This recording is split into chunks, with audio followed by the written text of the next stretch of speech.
사랑해 주님 감사합니다. 이렇게 거룩한 주일 우리에게 믿음을 허락하여 주시고 환경도 허락하여 주시고 주의 성전에 달려나와 예배 드릴 수 있는 예배자의 삶을 살아가도록 축복하여 주시니 감사합니다. 아버지 하나님, 우리가 지금 말씀의 갈급함으로 아버지 하나님 목마른 심령으로 주님 앞에 나왔습니다. 진리의 말씀, 생명의 말씀이 들려지게 하여 주옵소서. 우리의 영혼이 회복되고 살아나는 시간이 되게 도와 주시옵소서. 하나님, 우리가 주님을 사랑하는 마음으로 이웃을 내 몸과 같이 사랑하며 주님과 함께 동거함을 만민이 할 수 있는 아브라함의 복을 허락하여 주시옵소서. 이 시간 우리 모두 하나님께 나왔습니다. 말씀하여 주옵소서. 우리가 듣기를 원하나이다. 하나님, 하나님의 말씀을 통해서 살아계신 하나님이 우리의 삶 가운데 하나님 보여지게 하여 주시고 하나님의 음성을 듣고 이 시간 새롭게 하여 주시옵소서. 부족한 여정의 말씀을 들고 이 자리에 섰습니다. 성령 하나님, 성령의 두루마기를 입혀 주시옵시며 예수 그리스도만을 바로 증거하는 시간 되게 하여 주옵소서. 하나님만이 영광 받으시는 시간 되어지기를 원합니다. 하나님, 이 시간 우리 모두에게 성령의 놀라운 기름 부심과 충만한 은혜를 허락하여 주시옵소서. 존귀하신 예수님의 이름으로 감사하며 기도드렸습니다. 아멘. 옆 사람에게 같이 인사하시겠습니다. 예수님의 사랑으로 사랑하고 섬기겠습니다. 같이 인사하시겠습니다. 또 한 번 인사하시겠습니다. 하늘과 땅의 모든 복을 받으시기 바랍니다.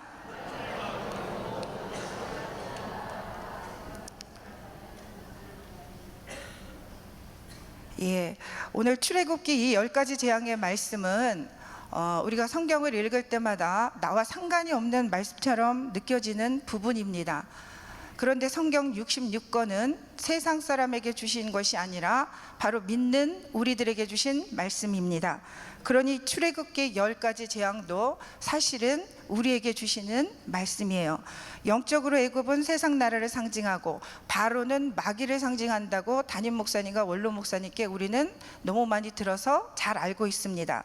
그런데 좀 더 나아가서 그 바로가 내 안에도 있다는 것을 알아야 합니다.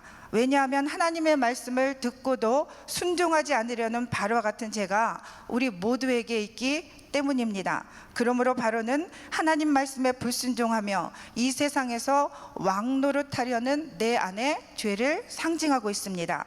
우리가 하나님의 말씀을 듣기도 하고 암송도 하고 또 묵상하고 읽기도 하지만 우리가 하나님의 말씀대로 다 순종하며 사는 것은 아닙니다. 실천할 수도 없습니다.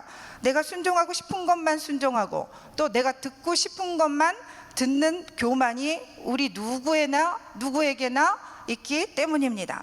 이 10가지 재앙 중 첫 번째 재앙인 이 피재앙은 모든 재앙의 시작을 알리는 경고이고 모든 죄의 원인이고 출발점입니다. 이 피재앙은 다른 사람을 인격적으로 업신여기는 죄에 해당이 됩니다. 다른 9가지 재앙들도 우리 안에 있는 죄를 상징하고 있는데 특별히 10번째 재앙인 장자를 치는 재앙은 예수 그리스도를 영적 장자이신 예수 그리스도를 믿지 않는 자에게 임하는 심판을 상징하고 있습니다. 이 10가지 재앙을 통해서 하나님께서 우리 인생에게 주시는 교훈이 있으십니다. 그런데 우리가 한 가지 명심할 것은 이 모든 재앙을 허락하시는 하나님의 목적은 영혼 구원을 하기 위함에 있습니다.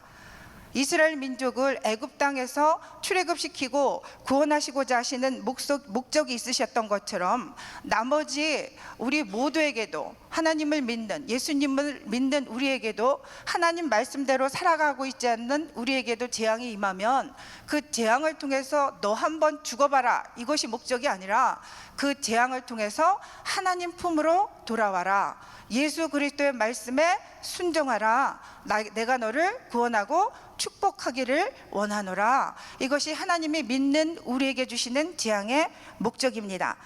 이 피재앙의 결과는 목마름이었습니다.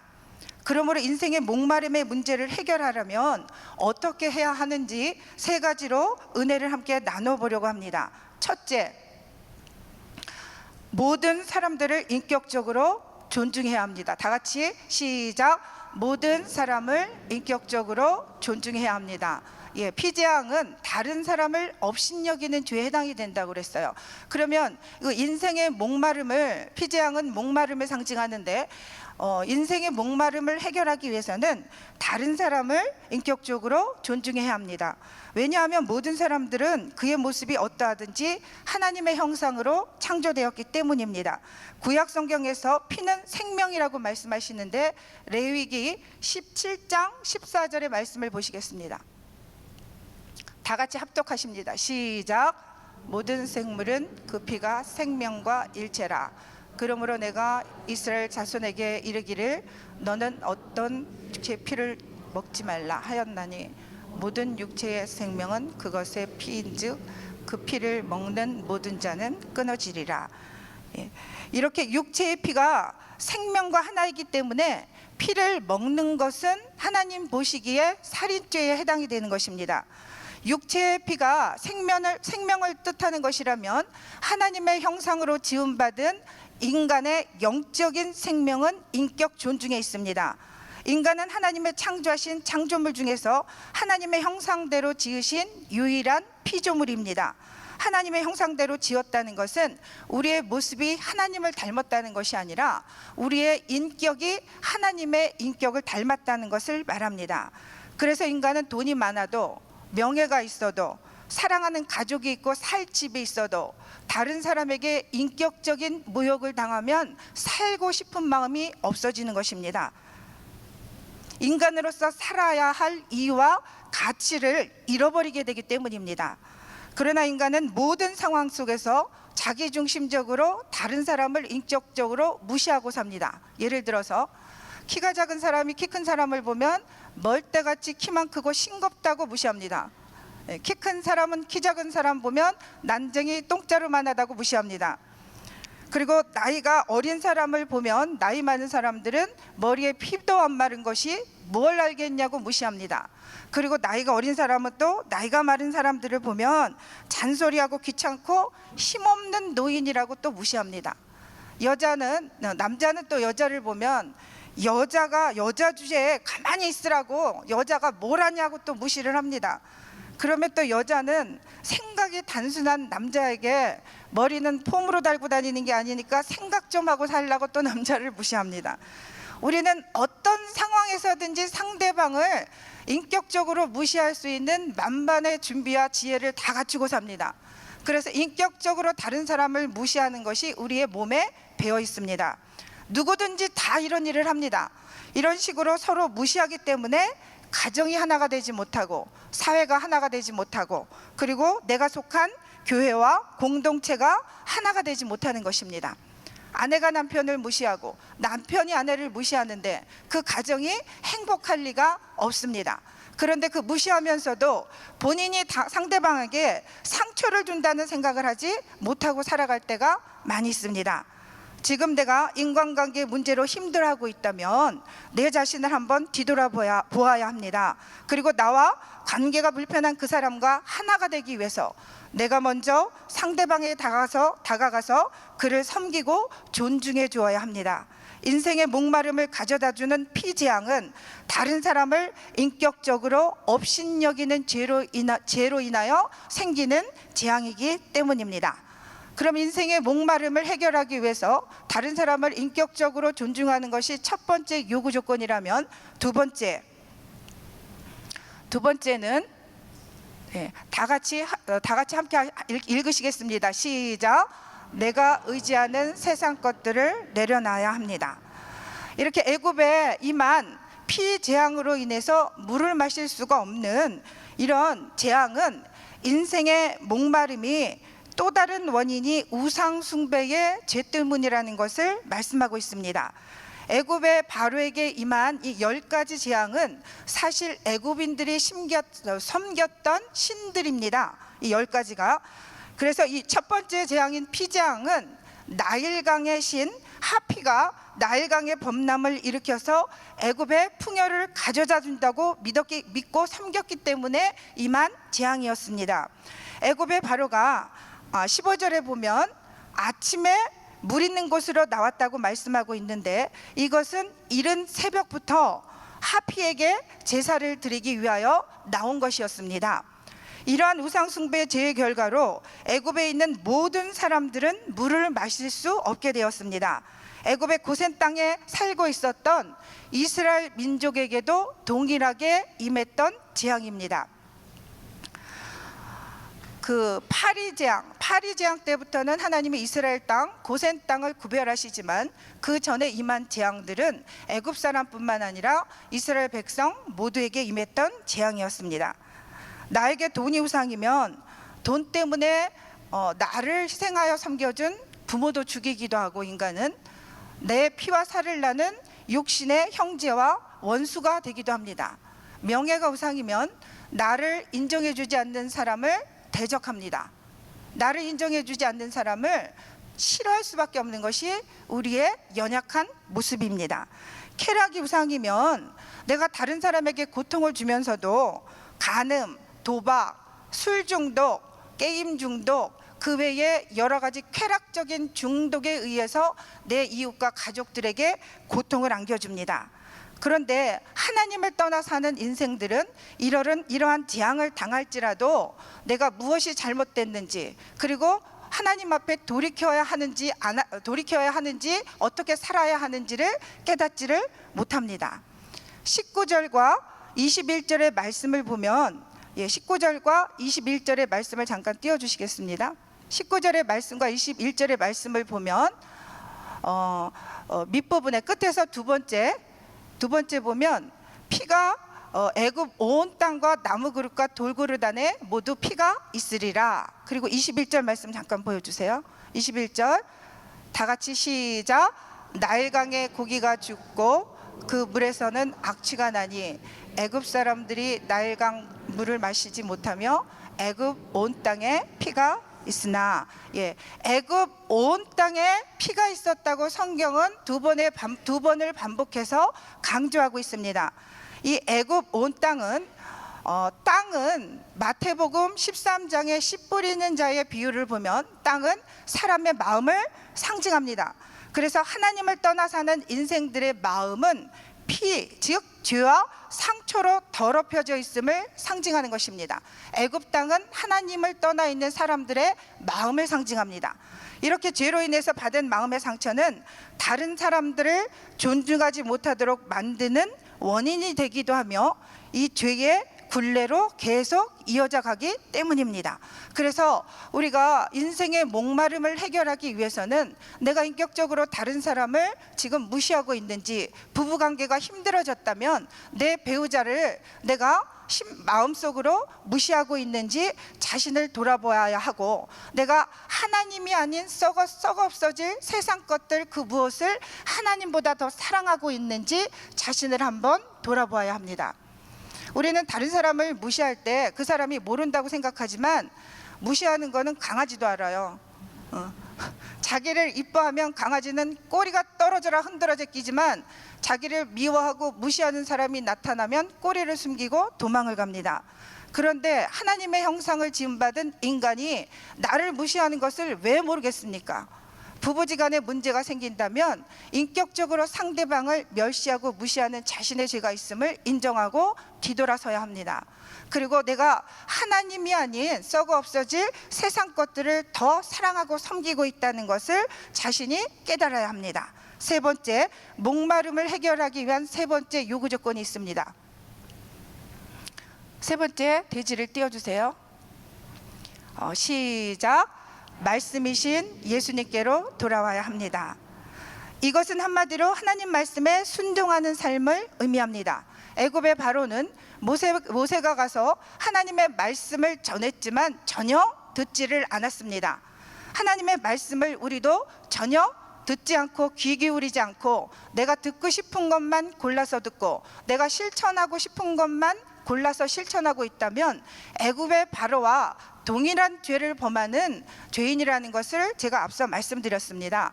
이렇게 내가 세상에서 왕노릇하면서 살려는 죄성이 우리 안에 다 있기 때문에 우리 모두는 하나님 말씀대로 순종하기보다 순종하지 못하는 부분들이 훨씬 더 많은 것을 알 수 있습니다.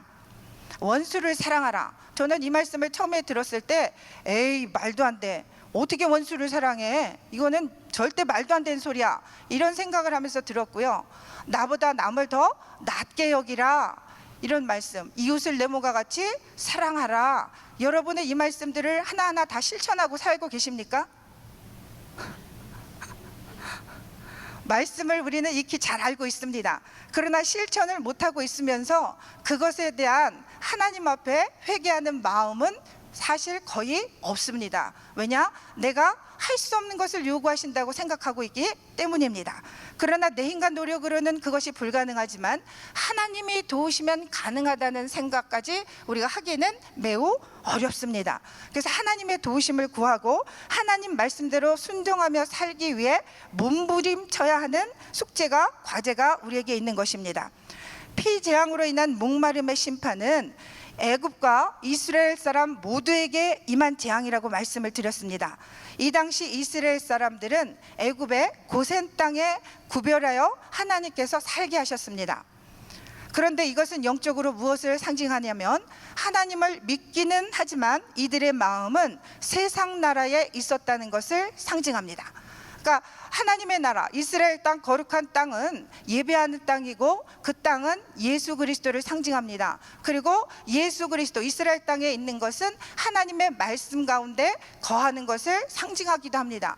그러나 이스라엘 땅, 예배하는 땅에 있어도 역시 이스라엘 민족이 하나님의 말씀을 거역함으로 나라가 멸망을 당했지만 더군다나 세상 나라, 애굽 나라에서 살면서 이스라엘 백성은 몸만, 겉모습만 하나님을 섬기고 있었지 이들이 마음은 세상에 가 있었다는 것을 오늘 피장을 통해서 말씀하고 있습니다.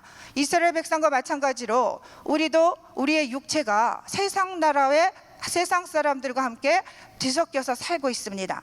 그러면 우리가 눈으로 보는 것은 세상 나라의 것들이기 때문에 우리도 세상에 때로는 마음이 수도 없이 빼앗깁니다. 돈에 빼앗기고 명예에 빼앗기고 쾌락적인 삶에 빼앗기고 세상 사람들이 누리는 것들을 부러워하며 우리의 마음을 우리도 모르게 빼앗길 때가 있습니다. 이렇게 이스라엘 사람들이 거하던 고센 땅을 포함해서 애굽 전역이 물을 마시지 못해서 목말라 하고 있을 때 23절의 말씀을 띄워주세요. 애굽 전역의 모든 사람이 목말라 하고 있을 때 바로의 행동은 23절 시작. 바로가 돌이켜 궁으로 들어가고 그 일에 관심을 가지지도 아니하였고, 이렇게 바로는 돌이켜 궁으로 들어갔을 뿐만 아니라 백성들이 목말라 죽게 되었는데 바로는 이 일에 관심조차도 가지지 않았다고 성경은 말씀하고 있습니다. 스스로 이렇게 왕노릇하려는 내 안의 교만과 이기심은 다른 사람의 고통에 대해서 무관심하게 만듭니다. 내가 가정에서 왕노릇하려고 하면 왕노릇하려는 남편은 아내의 고통에 무관심합니다. 그리고 아내가 왕노릇하는 가정은 남편과 자녀의 그 목말라 하는 고통에 무관심합니다. 내가 바로와 같이 하나님의 말씀을 듣지도 아니하며 스스로 왕노릇하는 죄가 우리 가운데 있는지 내 자신을 돌아봐야 합니다. 지금 내 가족과 내 이웃의 고통에 무관심하다면 내가 지금 애굽의 바로와 똑같은 죄를 범하고 있기 때문입니다. 또한 24절의 말씀을 띄워주세요. 24절의 말씀을 보겠습니다. 시작.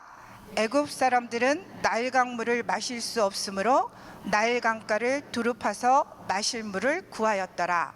이렇게 세상 사람들은 목마름의 문제를 해결하기 위해서 나일 강가를 두루 팠다고 성경에서는 말씀하고 있습니다. 이것은 세상 방법으로 해결하려는 노력을 의미합니다. 세상 사람들은 세상의 수단과 방법으로 자신의 목마름의 문제를 해결하려고 합니다. 돌아가서 말씀대로 순종해야 하는 것을 알지 못합니다. 인생의 목마름의 문제를 해결하려면 생수의 근원이신 예수님께로 돌아가야 합니다. 아멘. 또한 애굽의 술사들도 이 피재앙을 흉내냈다는 말씀이 오늘 본문에 나옵니다. 애굽의 술사들이 22절의 말씀을 22절의 말씀을 띄워주세요. 22절 다 같이 시작. 애굽 요술살들도 자기들의 요술로 그와 같이 행함으로 바로의 마음이 완악하여 그들의 말을 듣지 아니하니 여호와의 말씀과 같더라. 애굽의 요술사들도 피재앙을 흉내냈다는 의미는 피재앙이 하나님으로부터 임한 심판이라는 것을 인정하지 않았다는 것을 뜻합니다. 피재앙 제차가 하나님을 다른 사람을 업신여기는 죄에 해당된다고 그랬어요. 근데 애굽의 요술사는 세상의 영으로 충만해져 있는 사람들을 상징적으로 의미합니다. 세상의 영, 바로와 같죠. 마귀의 영으로 마귀를 상징하는 겁니다. 이렇게 마귀는 자신의 죄를 인정하지 않습니다. 그리고 나에게 목마름이 왔더라도 그 목마름의 원인이 나의 죄로 인한 것임을 인정하지 않도록 만드는 것이 세상의 악한 영들의 특징입니다. 한마디로 인간관계가 어그러진 것은 내 죄가 아니라 다른 사람의 죄 때문이지 내 탓이 아니다. 이것이 요술사들의 반응이었고 바로의 반응이었습니다. 그래서 바로는 하나님의 말씀을 끝까지 듣지를 않습니다. 그리고 다른 사람들의 목마름의 고통에도 관심을 갖지 않았습니다. 나는 오늘 내 인생의 목마름의 문제를 해결하기 위하여 내 마음은 지금 어디로 향하고 있습니까? 내 판단입니까? 하나님의 말씀입니까? 요술사나 바로처럼 다른 사람을 탓하는 나의 판단을 의지합니까? 아니면 그 다른 사람과의 관계가 어그러진 원인은 내가 다른 사람을 인격적으로 무시하는 나의 죄로부터 출발한다는 하나님의 말씀을 의지합니까? 또 다른 사람들과 인간관계가 문제가 생겼을 때 그것이 나의 죄임을 인정합니까? 다른 사람 탓이라고, 다른 사람 때문이라고 생각하십니까? 오늘 말씀을 나에게 한번 적용해 보시기 바랍니다. 오늘 하나님은 우리에게 다시 한번 말씀하십니다. 네 인생에 목마름이 있을 때에 그 목마름의 원인은 너에게 있다. 그것은 인격적으로 다른 사람을 무시하는 습성적인 네 안에 바로와 같은 죄가 있기 때문이며, 또 썩어 없어질 세상 것들을 섬기는 우상 숭배의 죄 때문이며, 또 마지막으로 생수의 근원이신 예수 그리스도께로 돌아오지 않고 말씀에 불순종하기 때문이다. 이렇게 우리에게 말씀하고 계십니다. 우리 자신이 이 세 가지에 해당되는 인생의 목마름의 문제를 해결하기 위해서 이것을 하나님 앞에 회개하고 돌이켜야 합니다. 그래야 우리 가운데 생수의 강물, 예수 그리스도께서 생수의 강물이신데 생수의 강물이 우리의 배로부터 하나님께서 흘러 넘치도록, 다른 사람에게 흘러가도록 부어주실 줄 믿습니다. 다 같이 기도하시겠습니다. 하나님 아버지, 나에게 임한 인생의 목마름의 문제가 바로와 같은 내 죄 때문임을 이 시간 깨달았습니다. 또한 사람들과의 관계가 힘들어질 때마다 내 죄를 인정하기보다는 다른 사람들을 판단하고 원망하는 마음이 더 컸음을 이 시간 고백합니다. 주님, 우리들의 연약함을 불쌍히 여기시고 나를 힘들게 하는 사람들을 품을 수 있도록 도와주시며 말씀 안에 거하게 하여 주시옵소서. 주님, 오늘 우리에게 임한 인생의 목마름의 문제가 재앙으로 끝나지 않게 하여 주시고 내 이웃을 인격적으로 존중하며 하나님보다 더 의지하는 세상 것들을 내려놓고 하나님 말씀대로 순종하며 살기를 원합니다. 예수님의 품으로 돌아가기를 원합니다. 성령님, 나를 도와 주시옵소서. 영혼을 살리고자 하시는 하나님의 뜻이 이루어지게 하여 주시고 우리의 문제가 변하여 복이 되게 하여 주시옵소서. 이 시간 우리의 마음을 담아 예물을 하나님께 드리고자 합니다. 자원하여 드리는 손길들마다 기쁨이 넘치게 하여 주시고 감사의 조건이 풍성하게 하여 주시옵소서. 헌금 위원들 발걸음이 복이 되게 하여 주시고 헌금 찬양을 올려드리는 사람에게 찬양의 기름 부으심이 넘치게 하여 주시옵소서. 존귀하신 예수님의 이름으로 감사하며 기도드리옵나이다. 아멘.